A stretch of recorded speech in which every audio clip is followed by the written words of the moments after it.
At my wife's funeral, my son whispered, "I wish you had followed in your mother's footsteps." I stood up and said, "I'd rather do something else," and walked away. 30 minutes later, he panicked. 58 missed calls. "You won't believe what I did." Before we continue, please subscribe to the channel and write in the comments what time it is where you are now. I stood beside the casket, my hand resting on polished mahogany that felt cold even through the white satin lining. Meredith looked peaceful. The mortician had done excellent work, better than I expected for what pancreatic cancer leaves behind. 2 years of watching her disappear, 1 cell at a time, 1 pound at a time, until the hospice bed became our entire world. The morphine drip, her final whispered words about being proud, about our life together, about how much she loved the garden we'd planted 30 years ago. Late afternoon light filtered through windows behind me, casting amber patterns across the funeral home's carpet. I could hear people shifting, preparing to leave. Mrs. Henderson from next door touched my shoulder.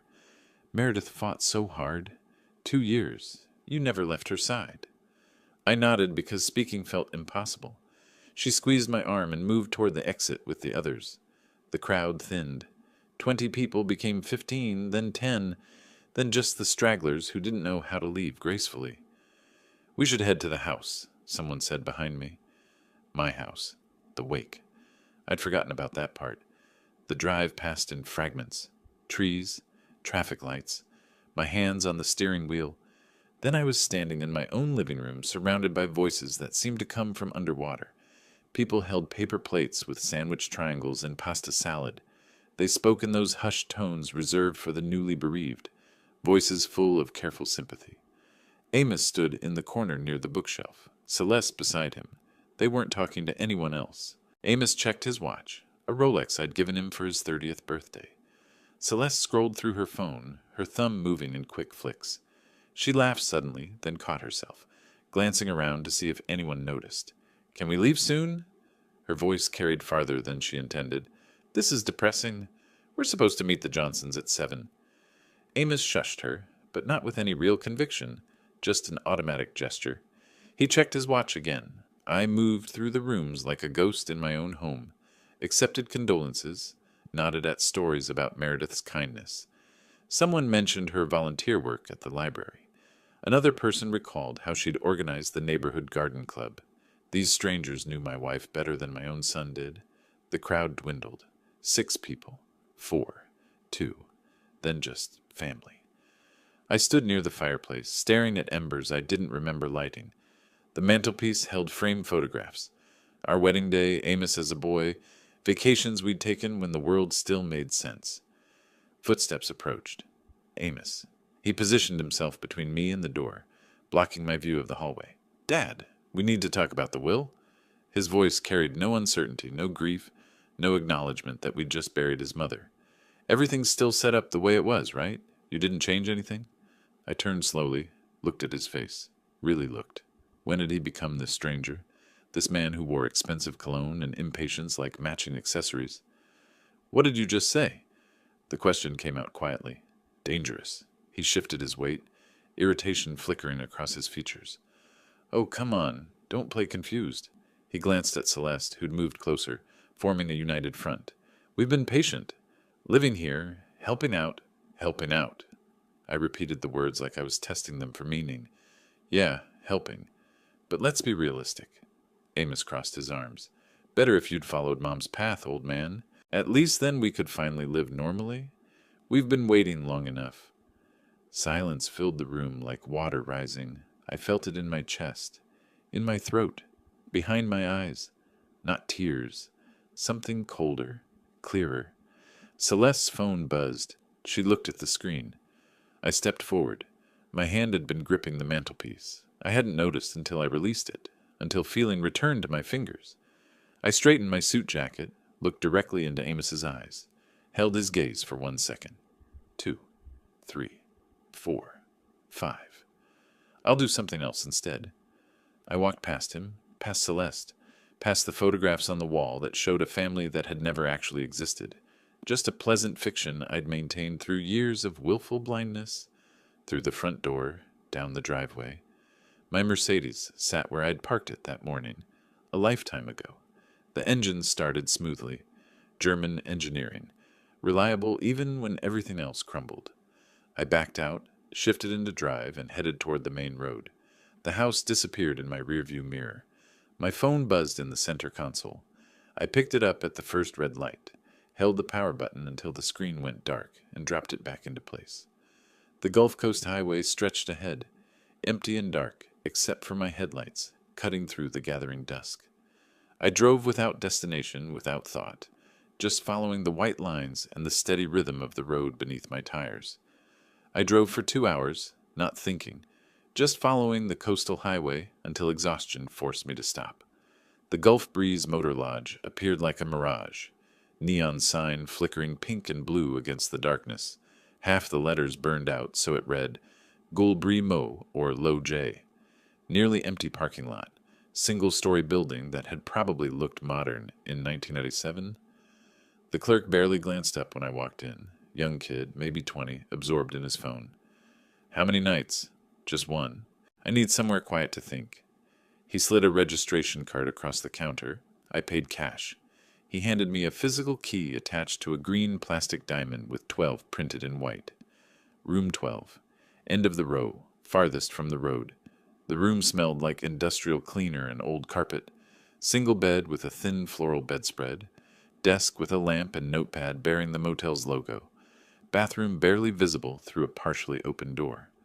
I sat on the edge of the bed, staring at my phone on the nightstand where I'd placed it carefully, like it might detonate. Several minutes passed, maybe 10, maybe 30. Time had become negotiable. I picked up the phone and held the power button. The screen illuminated, then exploded. 58 missed calls from Amos, 23 from Celeste. Text message notifications scrolled across the screen so fast I couldn't read them. The phone vibrated continuously in my hand.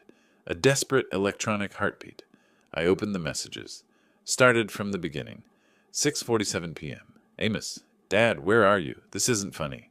7:23 p.m. Amos, you need to come back. We need to talk about Mom's arrangements. 7:45 p.m. Celeste, Norbert, please call us. We're worried. 8:15 p.m. Celeste, Norbert, Amos is really worried. Call us, please. 8:33 p.m. Amos, this is ridiculous. Answer your phone. 8:52 p.m. Amos, where the hell are you? 9:04 p.m. Amos, don't do anything stupid with the accounts. I know you're upset, but think clearly. I stopped scrolling, read that last message again. Don't do anything stupid with the accounts. Not, we're worried about you. Not, are you safe? Not, we love you, please come home. The accounts. I continued reading. 9:31 p.m. Celeste, we can work this out. Just come home and we'll discuss everything. 9:47 p.m. Amos, you're being childish? Mom just died and you're throwing a tantrum. 10:15 p.m. Celeste, Amos is driving around looking for you. Please respond. 10:43 p.m. Amos, fine, stay gone, but don't touch anything financial until we talk. My hands had stopped shaking. I felt perfectly calm, perfectly clear, like a surgeon standing over an operating table, seeing exactly where to make the first incision. I began scrolling backward through my memories instead of my phone. 8 years ago, Amos showing up with 3 suitcases and a story about a temporary setback. Lost his job at the dealership, or was it that he quit? The details kept changing. Just until I get back on my feet, Dad. You and Mom have all this space. Temporary became permanent, became expected. Celeste appeared a year later. They married at City Hall. No ceremony, no celebration. We're keeping it simple, Amos explained. Celeste moved in without discussion. My house became their house, became our house, in every conversation, except on the deed. The credit cards, Celeste borrowing them for groceries, then gas, then shopping trips. I'll pay you back, Norbert. Things are just tight right now. Tight for 8 years. Meredith had mentioned it once, gently. Maybe we should set some boundaries. I dismissed her concern. They're family. Family helps each other. The roof repair, $4,200. I wrote the check. Same month, Amos bought a new truck. $40,000. Great deal, he'd said. Couldn't pass it up. Every utility bill, every property tax payment, every repair, Every expense, every cost. Mine, while they contributed nothing but presence and expectation. Discuss? There's nothing to discuss anymore. You made your choice clear. I spoke to the empty room. My voice sounded different, harder, like it belonged to someone who'd finally woken up after years of sleepwalking. I took out my laptop from the car. I'd grabbed it without thinking when I'd packed an overnight bag I didn't remember packing. The motel Wi-Fi connected slowly. I opened a browser and began researching. Florida property law, tenant eviction procedures, estate planning, financial power of attorney, credit card fraud, adult-child exploitation. The notepad sat beside my laptop. I picked up the cheap ballpoint pen with the motel logo and began writing. Estate attorney, notary, bank manager, property deed documents, credit card statements going back 8 years, financial audit, change all passwords, contact credit bureaus, file police report if necessary. The list grew longer, more detailed. I organized information into categories: legal, financial, property, timeline. My phone buzzed. Another message from Amos. I didn't read it. Another from Celeste. Ignored. The phone kept buzzing, kept lighting up the dim room with each new notification. I turned it face down and continued working. Richard Kowalski. The name appeared in 3 different legal forms when I searched aggressive estate attorney Sarasota. One review called him ruthless but effective. Another said, hire him before your opponent does. A third mentioned he specialized in contested family matters and asset protection. Perfect. At 2 a.m, I lay back on the bed, fully clothed, staring at water stains on the ceiling that looked like continents from an atlas of nowhere. My phone buzzed twice more. I didn't move to check it. Morning light crept through thin motel curtains. I had 3 hours of sleep and a completely clear mind. First stop, the office of Richard Kowalski, the most ruthless estate attorney in Sarasota. 3 days passed in the rental apartment. Furnished, impersonal, temporary, everything I needed it to be. The place came with a 6-month lease I'd signed without hesitation. Downtown Sarasota, 8th floor. Windows overlooking buildings I'd driven past for 30 years without really seeing. I unpacked a single suitcase filled with clothes from my office locker at the clinic. Nothing from the house. Nothing that belonged to that life. My phone sat on the kitchen counter, screen dark. 63 missed calls in 3 days. I hadn't listened to a single voicemail. The appointment with Richard Kowalski was scheduled for 11. I arrived 20 minutes early, parked in the underground garage of his building, and rode the elevator to the 7th floor, carrying a leather portfolio stuffed with documents. The reception area had the quiet efficiency of expensive legal representation. Glass chrome, leather furniture that looked uncomfortable and probably cost more than most people's cars. A woman behind a curved desk looked up with a professional smile. Norbert Wallace, I have an 11 o'clock with Mr. Kowalski. He's expecting you. Would you care for coffee while you wait? No, thank you. She led me to a conference room with floor-to-ceiling windows overlooking Sarasota Bay. The water glittered in morning sunlight. Beautiful. I hadn't noticed beauty in years. Richard Kowalski entered exactly at 11. Tall, gray hair, suit that probably cost what I used to spend on family vacations. He shook my hand once, firm grip, then gestured to the table. Let's see what we're working with. I spread the documents across polished wood. Property deed, current will dated 2015, marriage certificate, bank statements going back 2 years, everything organized in chronological order, labeled with sticky notes. Professional habits die hard. Kowalski examined each page with the focused attention of a surgeon studying an X-ray. He made notes on a yellow legal pad. After 15 minutes of silence, he looked up. The house is entirely in your name. Purchased in 1988, correct? Before my son was born. Your son has no legal claim to the property whatsoever. He tapped the deed with his pen. None. This is solely yours. My phone vibrated on the table. Amos calling. I declined it. Kowalski noticed but said nothing. The will leaves your entire estate to your son. He flipped through the pages. Written 10 years ago. Standard beneficiary designation. 10 years ago, I assumed family meant something. I was wrong.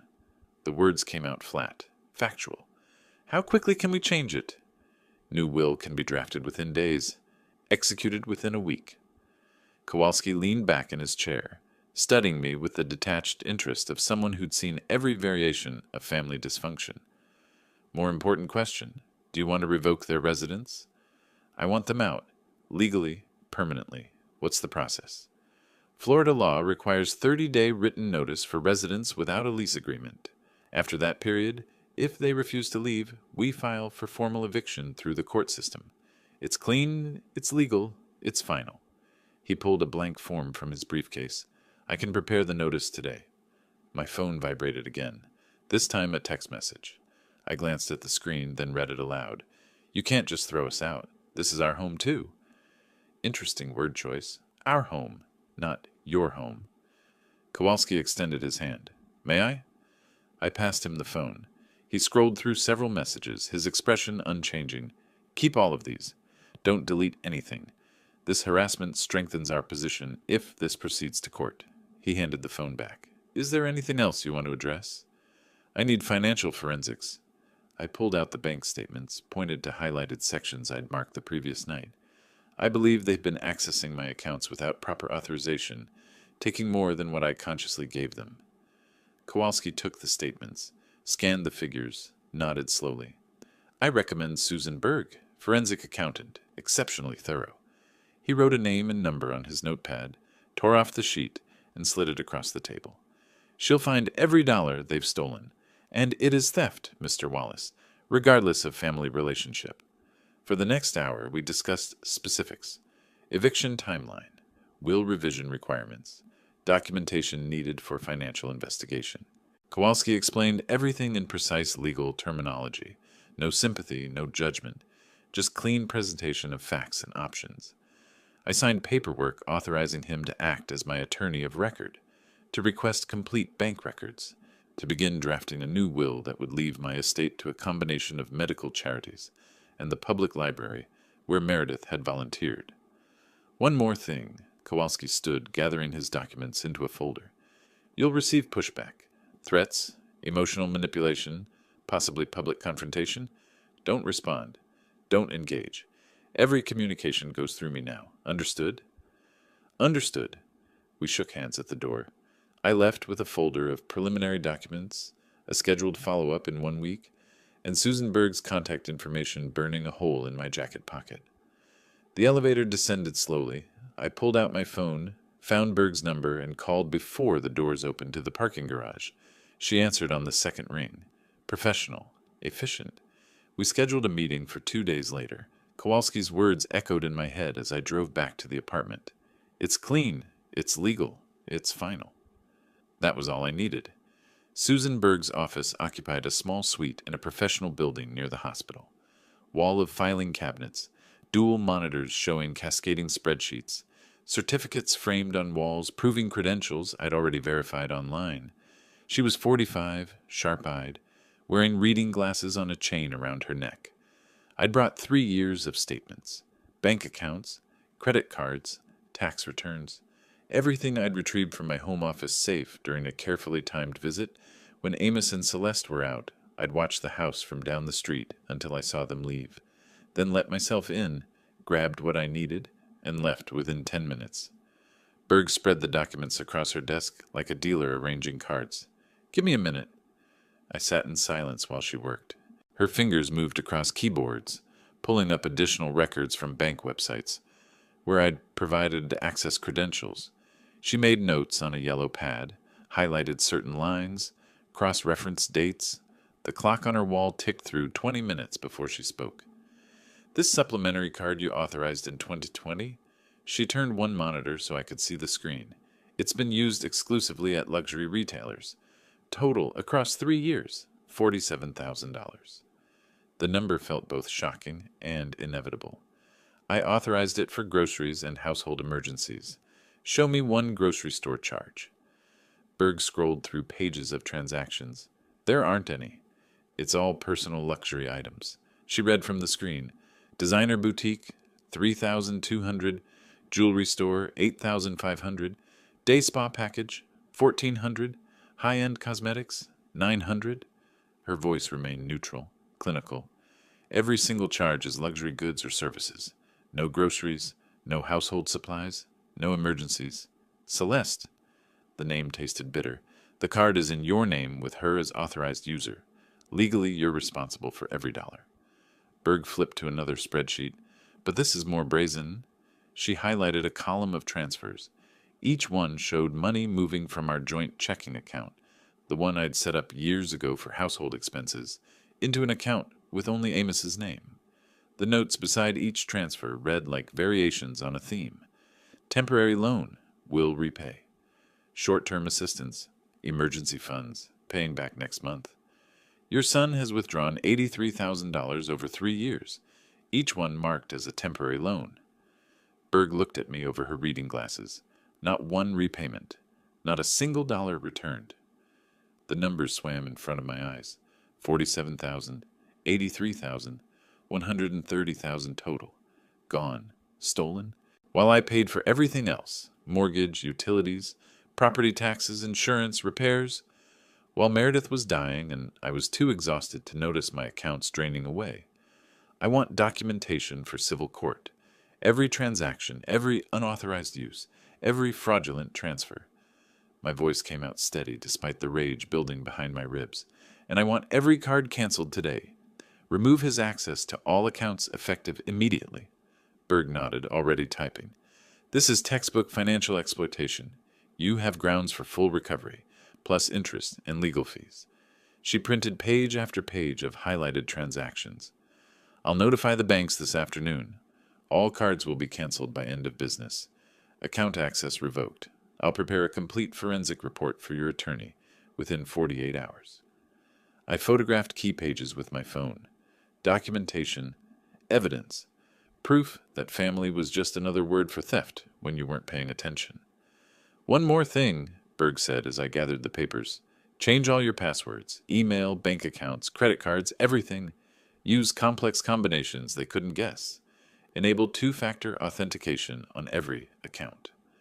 I drove to the clinic for afternoon appointments, tried to maintain normal professional routine, saw patients, reviewed x-rays, discussed treatment options.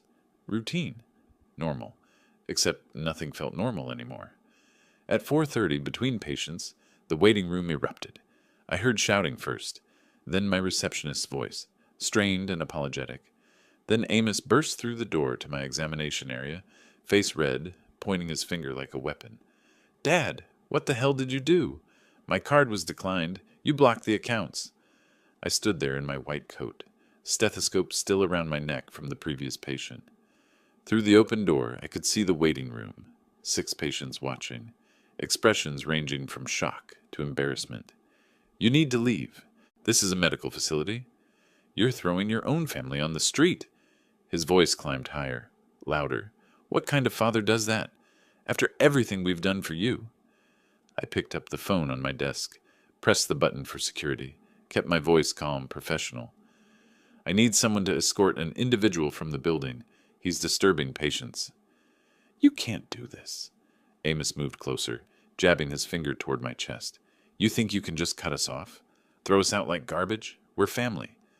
Security arrived. Marcus, who'd worked the building for 5 years. He placed a hand on Amos's shoulder. Sir, you need to come with me. Take your hands off me.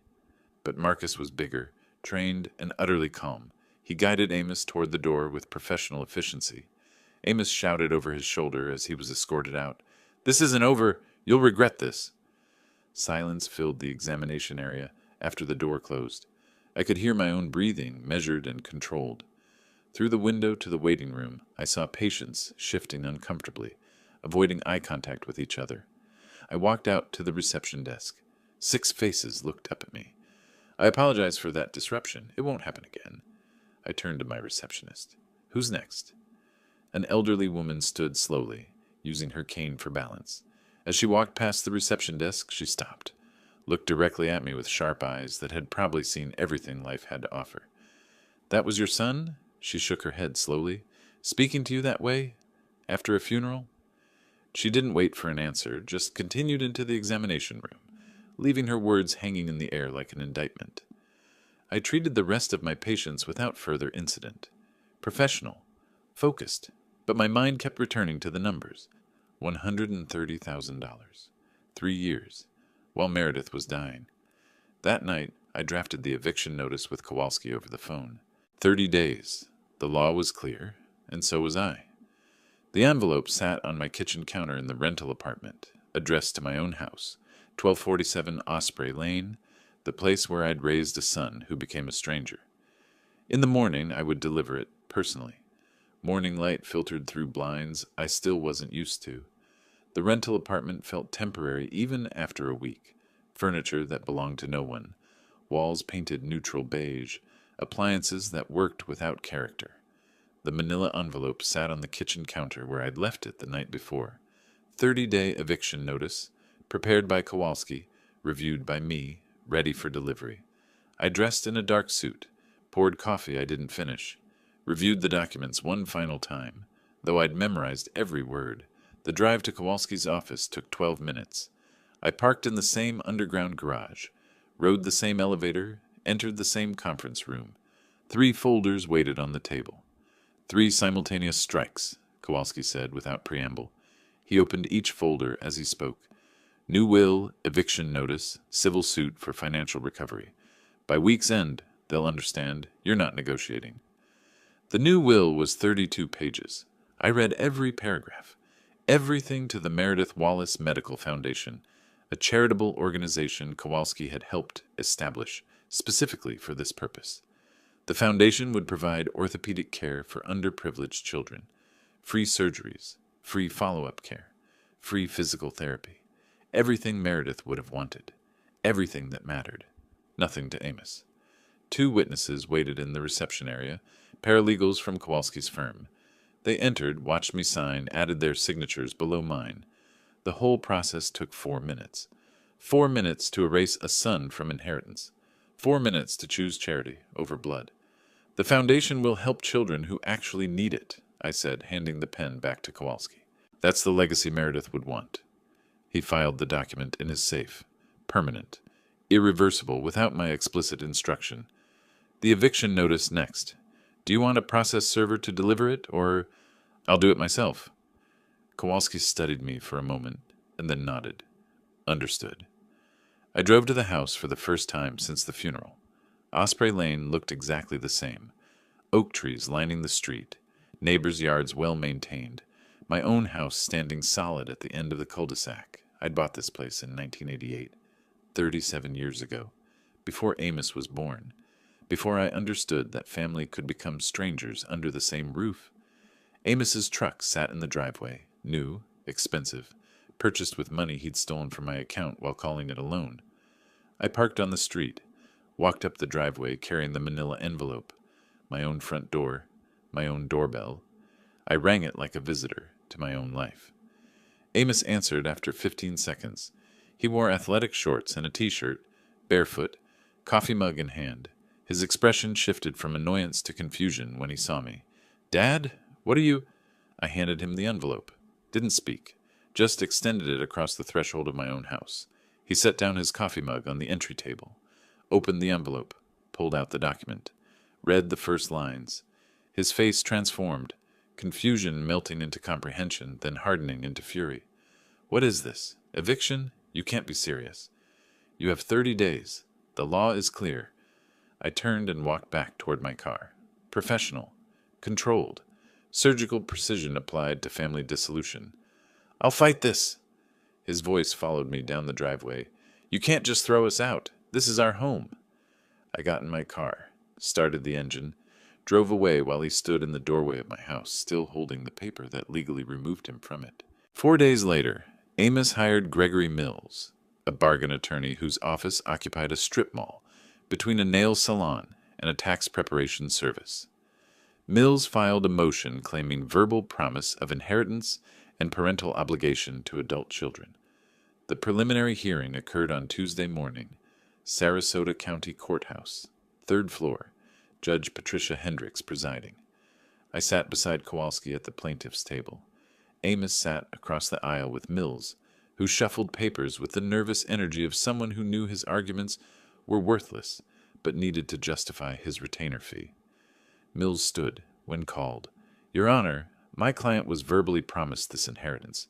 There's a moral obligation—" Judge Hendricks held up one hand. Counselor, verbal promises regarding inheritance hold no legal weight in Florida. Adult children have no inherent right to parental property. Does your client have any written documentation? Any signed agreement? No, Your Honor, but the moral... This is a court of law, not morality. Hendricks looked at the paperwork in front of her. The eviction notice follows proper legal procedure. 30 days written notice to residents without lease agreement. Everything is in order. Motion dismissed. The gavel struck once. Final.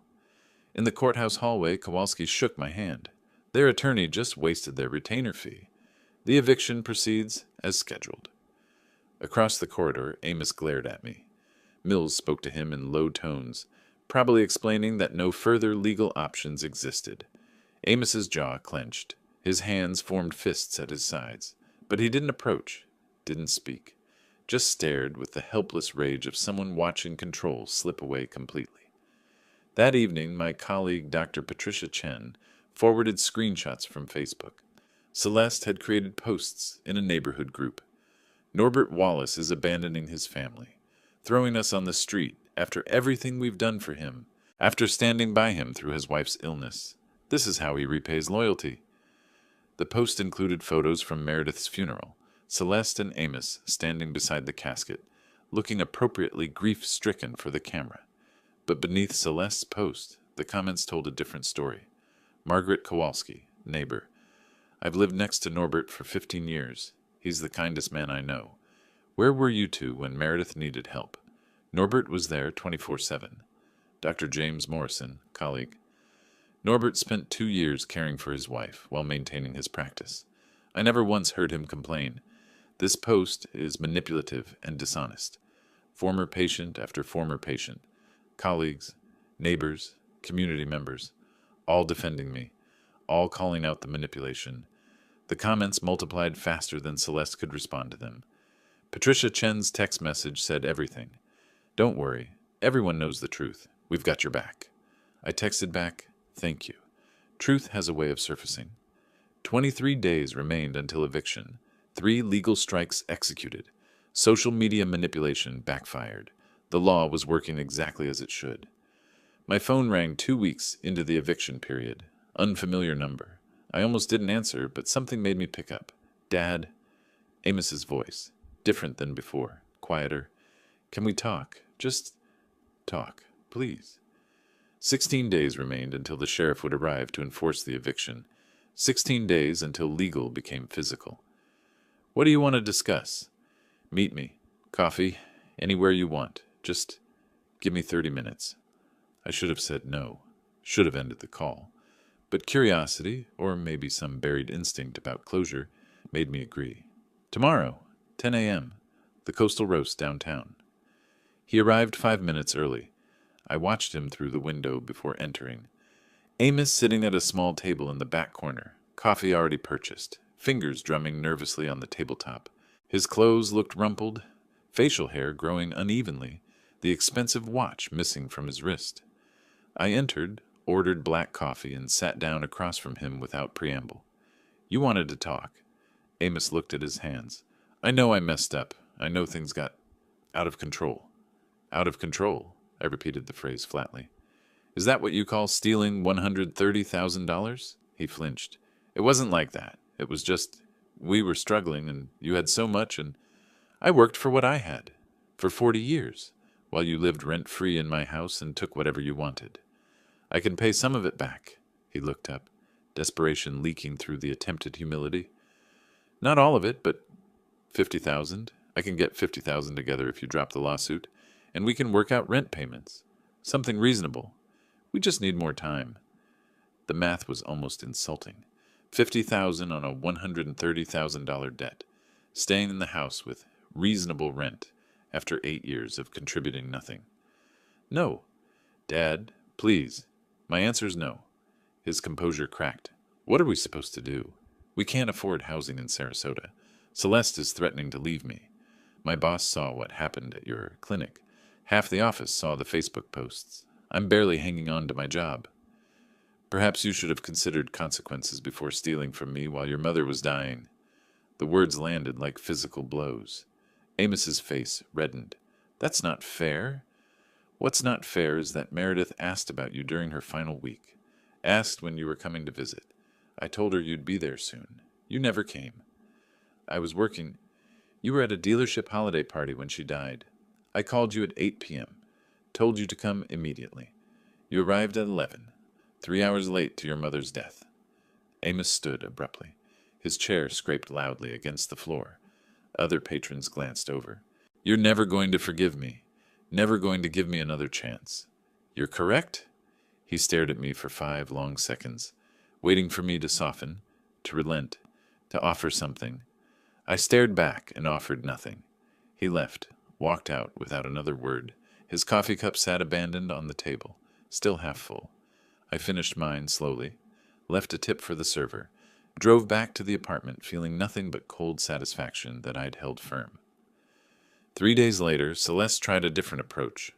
The Remembering Meredith Wallace Facebook group had been created by Meredith's book club friends after her death. 43 members. Photos, memories, stories about her kindness. I'd been added but rarely checked it, too painful to see her smile in every posted picture. Celeste posted a long message. Today marks 3 weeks since we lost our beautiful Meredith. I've been reflecting on how much she valued family. She always said family was everything. Norbert, if you're reading this, please remember what Meredith would want. She wouldn't want her family torn apart. She'd want forgiveness, reconciliation, love. Please honor her memory by giving us a chance to make things right. The post included a photo of Celeste and Meredith from 2 years ago, before the cancer became terminal, both smiling, happy. The manipulation was more sophisticated this time. Invoking Meredith's values, using her memory as emotional leverage, it might have worked on someone who didn't know the truth. I waited 3 hours before responding. Let the post sit. Let people read it. Then I wrote my reply directly beneath it, visible to all 43 group members. Meredith spent 2 years in hospice care. Thanksgiving 2023, Amos chose a work party over dinner with his dying mother. December 2024, he visited 0 times during her final week. He arrived at her funeral 20 minutes late. Meredith died knowing her son couldn't be bothered to say farewell. Don't invoke her memory to justify your behavior. The response was immediate. Linda Chen, Meredith's book club friend. I visited Meredith every week during those final months. Norbert was there every single time. Exhausted but present. I never once saw Amos. Margaret Santos, hospice volunteer. I was with Meredith that final week. She asked for Amos. Norbert told her he was on his way. He never came. Norbert, you gave her comfort. Don't let them rewrite that. More comments flooded in, all supporting me, all confirming the truth. Celeste deleted her post within an hour, but screenshots had already circulated. That night, Kowalski emailed the final eviction order. Judge Hendricks had signed it that afternoon. The sheriff was scheduled for 10 a.m. on the 30th day, exactly as the law required. I stood in my apartment kitchen reading the email on my phone. 30 days had seemed long when I'd handed Amos that manila envelope. Now they'd passed like water through fingers. The 30th day arrived like clockwork. I stood in Kowalski's office reviewing the final eviction order, signed by Judge Hendricks. The sheriff was scheduled for 10 a.m. I would be there to witness it. The morning arrived bright and inappropriately beautiful. Florida sunshine, clear sky, temperature already climbing toward 80 degrees. I stood in the driveway of my own house at 9:45, waiting beside my Mercedes. The sheriff's vehicle pulled up at 9:53. Deputy Marcus Chen stepped out, official eviction order in hand. Behind him, Derek Morrison's sedan parked on the street, the realtor I'd hired to assess the property's value. A notary public emerged from Morrison's passenger seat, carrying a clipboard and inventory forms. Deputy Chen nodded at me, professional courtesy. We'd spoken by phone the day before to coordinate timing. He walked to the front door and knocked firmly. Sheriff's Department. I have an eviction order for Amos Wallace and Celeste Wallace. Open the door, or I will be forced to make entry. Silence. Then muffled voices inside. An argument. Celeste's voice rising, panicked. Amos saying something I couldn't hear through the wood. Chen knocked again, harder. This is your final warning. Open the door. The lock clicked. The door opened. Amos stood there in sweatpants and a wrinkled t-shirt, unshaven, eyes red from either anger or sleeplessness. Behind him, the house looked chaotic. Boxes started but not finished. Clothes draped over furniture, dishes in the sink visible from the doorway. 30 days' notice, and they'd barely packed. "This is harassment," Amos said, voice tight. "We have rights." Chen held up the eviction order. "You have 2 hours to remove personal belongings. Personal clothing and documented gifts only. Everything else remains property of the homeowner." He gestured to the notary. "This is Mrs. Patterson. She'll document what you remove to prevent any future disputes." I stayed back near the driveway, letting Chen handle the procedure. Morrison stood beside me, taking notes about the property's condition. The morning sun cast long shadows across the lawn I'd mowed for 37 years. Amos and Celeste disappeared inside. Sounds of frantic movement followed, drawers opening, closets being ransacked, voices arguing about what to take first. The notary entered with her clipboard, positioned herself in the living room where she could observe.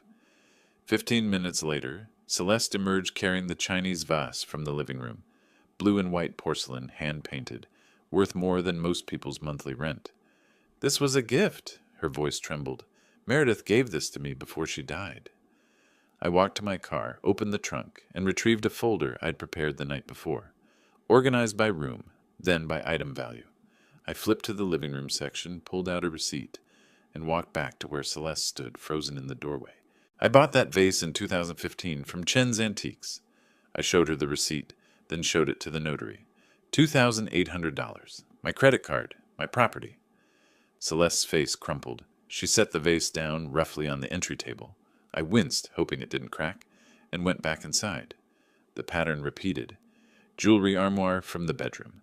$1,200. I had the receipt. Landscape painting from the hallway. $3,500. Purchased at a gallery opening Meredith and I had attended. Designer chair Celeste claimed was a wedding gift from us. $4,000. My purchase. My choice. Placed in our guest room that they'd commandeered.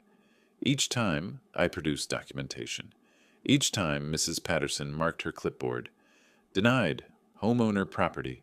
Documented purchase. Amos's control shattered around 11:30.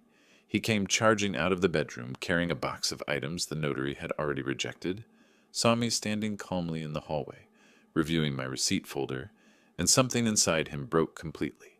He dropped the box, lunged, grabbed my shirt with both hands, and shoved me backward against the wall. "You miserable old man." His face was inches from mine, spit flying with each word. "You're stealing our lives." Chen moved faster than I expected for a man his size, had Amos's arms pinned behind his back within 3 seconds. "Hands off! Do that again and you're under arrest for assault." I straightened my shirt, said nothing, looked at Amos until he looked away. "You have 1 hour remaining," Chen said quietly, still restraining him. "I suggest you use it for packing, not assaulting people." He released Amos slowly.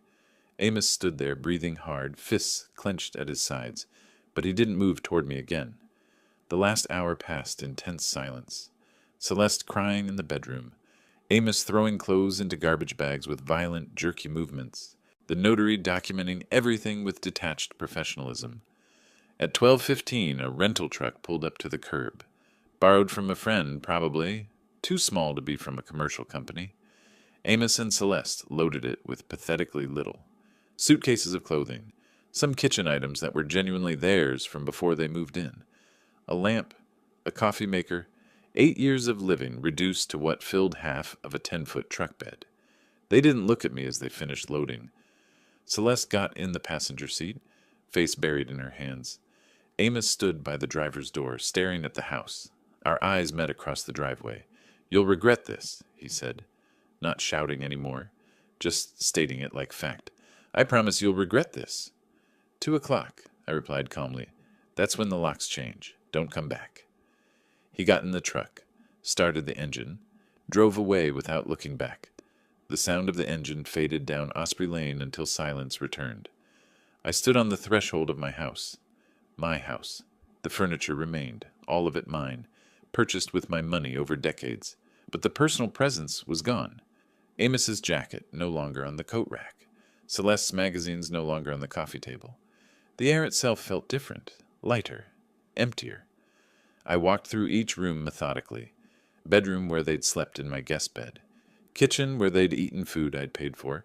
Living room where they'd watched television on my subscription services. Every space felt like it was exhaling after holding its breath for 8 years. At 1:30, the locksmith arrived. By 2:15, every lock was changed. New keys in my pocket. Old keys worthless pieces of metal wherever Amos had thrown them.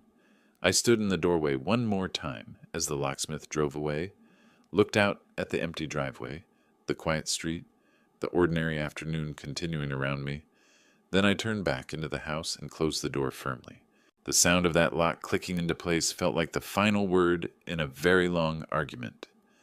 Dr. Sarah Martinez called that evening as I sat in the rental apartment, reading through property inspection documents Morrison had left. "Norbert, I need to warn you about something." Her voice carried that careful tone people use when delivering bad news.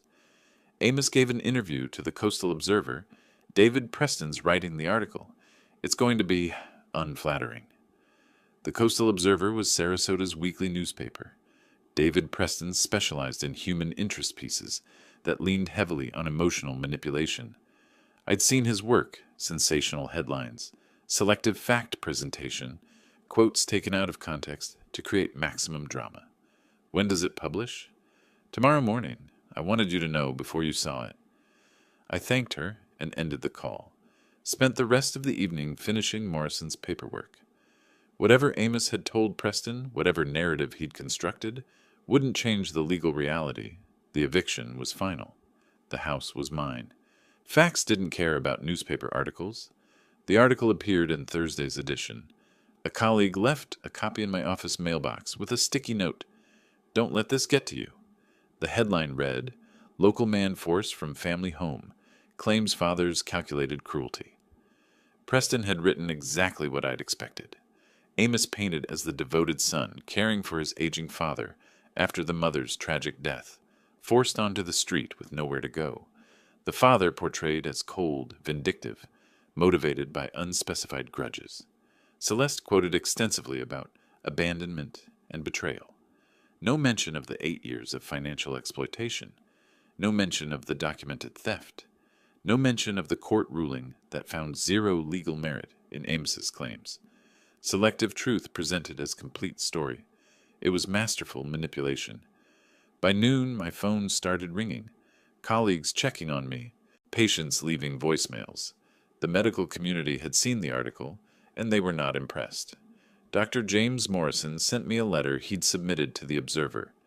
"I've known Norbert Wallace for 23 years. I watched him care for his wife through 2 years of terminal illness, without once complaining or asking for help. I watched his son, Amos, miss every important milestone of that illness, hospital admissions, treatment decisions, final goodbyes. To characterize Norbert as cruel is not just inaccurate, it's obscene. David Preston should be embarrassed for publishing such poorly researched propaganda."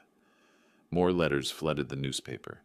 Margaret Santos, the hospice volunteer, wrote 3 paragraphs detailing Amos's absence during Meredith's final week. Linda Chen from the book club described how Norbert had personally organized memorial donations, while Amos complained about funeral costs.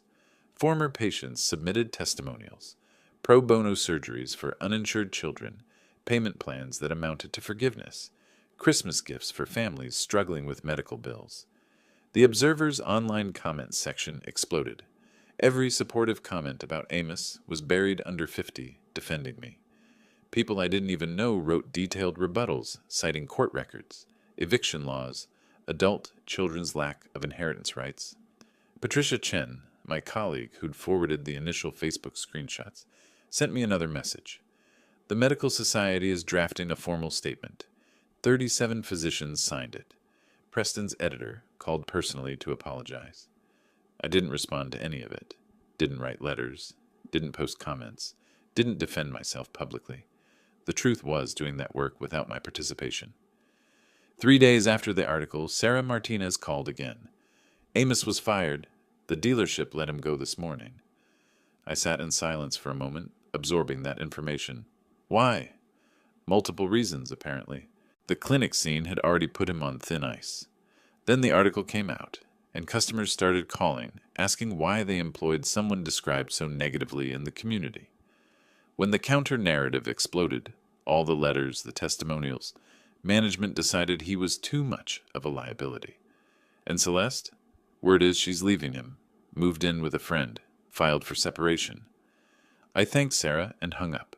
Stood at the rental apartment window watching evening traffic pass on the street below. Felt no triumph, no satisfaction in Amos's continued downfall.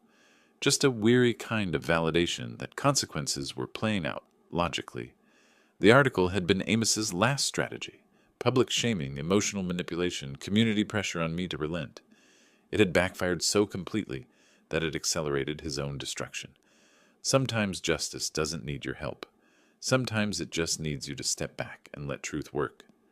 2 weeks after the article debacle, I received notice from the court. The civil lawsuit hearing was scheduled. $130,000. Documented and itemized. Kowalski called it a formality. The evidence was overwhelming. I drove to the courthouse early that morning, knowing this was the final legal piece. The civil courtroom felt smaller than the one where Judge Hendricks had dismissed Amos's preliminary motion 2 months earlier. Same judge, same courthouse, different stakes. I arrived 40 minutes early with Kowalski, carrying organized case files in the leather portfolio that had become a familiar weight. The morning proceeded with the methodical efficiency of legal machinery, doing exactly what it was designed to do. Judge Hendricks entered at 9:15. We rose, sat, and began. This court will now hear the civil matter of Wallace versus Wallace, case number CV 2025-1847. Hendricks adjusted her reading glasses. Mr. Kowalski, present your case. Kowalski called Susan Berg as expert witness. She connected her laptop to the courtroom display, and spreadsheets filled the screen behind her. 3 years of my financial life reduced to columns and highlighted cells. Over 36 months, the supplementary credit card ending in 4782 accumulated $47,000 in charges. Berg used a laser pointer to track down the spreadsheet. Analysis shows 0 household or emergency purchases, exclusively luxury retail, jewelry, designer clothing, spa services, high-end cosmetics. She clicked to another screen. Additionally, defendant Amos Wallace initiated 63 transfers from joint household account to his personal account, totaling $83,000, each marked as temporary loan with promise of repayment. Gregory Mills attempted cross-examination with the desperate energy of someone billing hours on a lost cause. Ms. Berg, isn't it common for parents to financially support adult children during difficult times? Berg's response came with professional precision. Support, yes. Unauthorized use of credit instruments and accounts without permission? That's financial exploitation under Florida Statute 825-103. Kowalski presented Exhibits 12 through 18, printed text messages and emails. Your Honor, I'd like to enter evidence where Mr. Amos Wallace explicitly promises repayment. Quote from text, dated March 17, 2023. I'll get you the $3,000 back by end of month, I promise. Mills tried again. These were family arrangements. My client had an understanding with his father. Counselor, Hendricks looked up from the documents. I have documented evidence of promises to repay. That establishes these as loans, not gifts, unless you have evidence contradicting this. Mills had nothing. Sat down. Amos stared at the table in front of him, jaw clenched, wearing a cheap suit that probably cost less than one of Celeste's purses. I took the witness stand when called, answered Kowalski's questions directly, factually. Did you authorize the supplementary card for these specific luxury purchases? No. I authorized it for groceries and household emergencies only. When did you discover the unauthorized charges? During the forensic audit in March. I didn't know about them until Ms. Berg documented them. Mills stood for cross-examination. Dr. Wallace, you're a wealthy man. Surely these amounts didn't cause you financial hardship. The amount is irrelevant. It was theft. The principle matters. He had no follow-up. I stepped down. Judge Hendricks called for brief recess. 15 minutes later, she returned with her decision already prepared. The evidence had been that clear. The court finds for plaintiff Dr. Norbert Wallace. Defendant Amos Wallace is liable for $95,000. She consulted her notes. Due to statute of limitations on civil recovery, $35,000 of the earliest charges cannot be recovered. The remaining $95,000 shall be paid over 3 years. First payment due within 30 days. Monthly payments of approximately $2,640 thereafter. She looked directly at Amos. Failure to maintain the payment schedule will result in wage garnishment and potential asset seizure. This court is adjourned. The gavel struck once. Final. I stood when dismissed, showed no visible reaction, no smile, no nod, just gathered my papers and followed Kowalski into the hallway. Clean victory, he said quietly. He'll be paying you for years. I'm not keeping it. The decision had been clear in my mind for weeks. Every dollar goes to the foundation. Kowalski nodded like he'd expected exactly that answer. I left through the side exit to avoid any possibility of confrontation. Drove back to the rental apartment. I still hadn't moved into the house, though the locks had been changed for 3 weeks. The place needed work first. Paint, new furniture, transformation from crime scene to home. That evening, Kowalski called. Thought you should know. Celeste filed for divorce. Official filing came through this afternoon. Quick timing. She specifically excluded herself from his debts. Smart legal move on her part. Smart woman, I said. Too bad she didn't apply that intelligence earlier. After hanging up, I stood at the apartment window watching evening traffic. Thought about Amos sitting in that courtroom, stone-faced, while the weight of consequences settled onto his shoulders. 3 years of payments, monthly reminders of theft, betrayal, exploitation, and every dollar would go to children who needed surgeries their families couldn't afford. Children nothing like the man Amos had become. The foundation paperwork sat on my kitchen counter, nearly complete. The Meredith Wallace Medical Foundation. 501c3, status approved. Bank account established. First consultation requests already arriving. Justice looked exactly like this. Methodical, documented, final. 3 months after the judgment, I stood on the back terrace of my house, watching morning light spread across the garden Meredith and I had planted 3 decades ago. August in Florida. Heat already building despite the early hour. The house felt different now, fresh paint throughout, furniture rearranged. The bedroom where she'd spent her final months converted into a home office. I'd sold my practice in June. 35 years of orthopedic surgery reduced to contracts and wire transfers. The foundation needed a full-time medical director, and I'd discovered I needed something beyond what the operating room could offer anymore. My phone buzzed, payment notification from the bank. Amos Wallace, $2,500 deposited, slightly under the court-ordered amount, but within the grace period Mills had negotiated. I archived the notification without reading it twice. He'd become a transaction, nothing more. Monthly reminder that consequences were mathematical and ongoing. The foundation had treated its first patient 2 weeks earlier. Maria Santos, 7 years old, clubfoot that had gone uncorrected because her family couldn't afford the surgery. 3 hours in the operating room, 6 weeks of casting. Physical therapy covered entirely by the foundation. She'd walked without limping for the first time in her life last Tuesday. Her mother had cried in my office while Maria spun in circles, testing her new gait. That memory was worth more than any amount Amos would ever repay. Inside the house, I poured coffee and reviewed case files for the foundation. 4 surgical consultations scheduled for next week. 2 spinal corrections, 1 hip dysplasia, 1 severe scoliosis. Families who'd been waiting months, sometimes years, for treatment they couldn't afford. Now they'd wait weeks instead of years.